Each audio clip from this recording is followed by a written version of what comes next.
মহাপুৰুষ শ্ৰীমন্ত শংকৰ গুৰুজনাৰ নেতৃত্বত পঞ্চদশ শতিকাত গঢ় লৈ উঠা নৱ বৈষ্ণৱ আন্দোলনে অসমৰ সমাজ জীৱনত এক নৱজাগৰণৰ সৃষ্টি কৰিছিল আৰু এই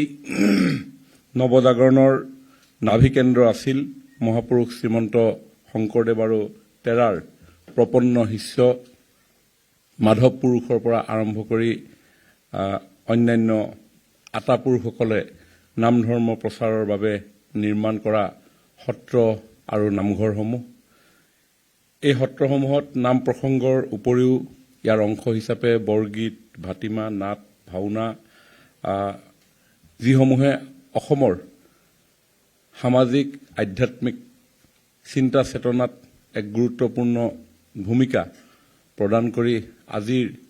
এই সামাজিক বাতাবৰণ আজি সৃষ্টি কৰিবলৈ সক্ষম হৈছে। আৰু এই সত্ৰসমূহত এই যি সাংস্কৃতিক আধ্যাত্মিক প্ৰচাৰ ইত্যাদিসমূহ তেতিয়াৰ পৰাই চলি আছিল। এই কাৰ্যসমূহত নাম প্ৰসংগৰ সমান্তৰালভাৱে চাকি বন্তি জ্বলোৱাৰ পৰা সাংস্কৃতিক চিন্তা চেতনাত অংশগ্ৰহণ কৰা তথা সত্ৰাধিকাৰ প্ৰভুসকলৰ লগত দৈনন্দিন কাম কাজত সহযোগিতা কৰাৰ উদ্দেশ্যে সত্ৰসমূহত সেই সময়ৰ পৰাই পৰম্পৰাগতভাৱে বহু ভকতে বাহৰ পাতি বাস কৰিছিল আৰু এই ভকতসমূহে বাল্যকালতে আহি সংসাৰৰ মায়া মোহ ত্যাগ কৰি আজীৱন উদাসীন হৈ নিজকে সমৰ্পণ কৰি ঈশ্বৰৰ নাম প্ৰসংগ কৰাৰ লগতে সত্ৰীয়া সংস্কৃতিৰ চৰ্চাৰে সত্ৰতে কলাতিপাত কৰি আহিছে। আৰু এই ভকতসকলক জীৱনৰ মায়া মোহ পৰিহাৰ কৰি কেৱল ঈশ্বৰ চিন্তাত নিমগ্ন হৈ গোটেই জীৱনটো সমৰ্পণ কৰা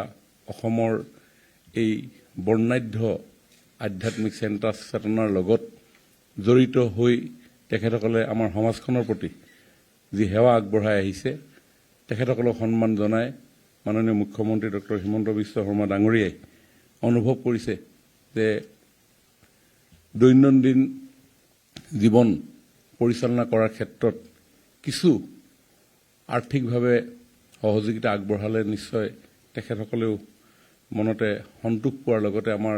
এই সত্ৰ সংস্কৃতিও আগুৱাই যোৱাৰ ক্ষেত্ৰত যথেষ্ট সহায়ক হ'ব। সেই উদ্দেশ্যৰ প্ৰতি লক্ষ্য ৰাখিয়ে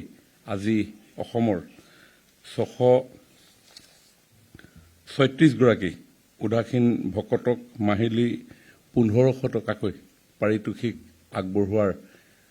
সিদ্ধান্ত গ্ৰহণ কৰা হ'ল আৰু আজি মাননীয় মুখ্যমন্ত্ৰী ডাঙৰীয়াৰ সুহাতেৰে এই পাৰিতোষিক প্ৰদান আমাৰ ভকতসকললৈ আগবঢ়াব আৰু সেই আজিৰ এই অনুষ্ঠানটি আয়োজন কৰা হৈছে। মই সকলোকে